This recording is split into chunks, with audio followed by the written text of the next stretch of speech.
Hello guys, ਸਤਿ ਸ਼੍ਰੀ ਅਕਾਲ। ਅੱਜ ਸਾਡੇ ਗਵਾਂਢੀਆਂ ਦੇ ਘਰ ਸੁਖਮਨੀ ਸਾਹਿਬ ਦਾ ਪਾਠ ਸੀ।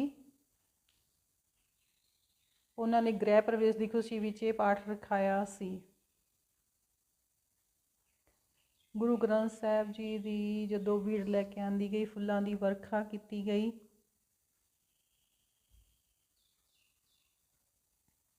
ਜੋ ਗ੍ਰੰਥ ਸਾਹਿਬ ਜੀ ਦੀ ਭੀੜ ਲੈ ਕੇ ਆਏ ਸੀ, ਉਹਨਾਂ ਦੇ ਚਰਨ ਧੋਤੇ ਗਏ।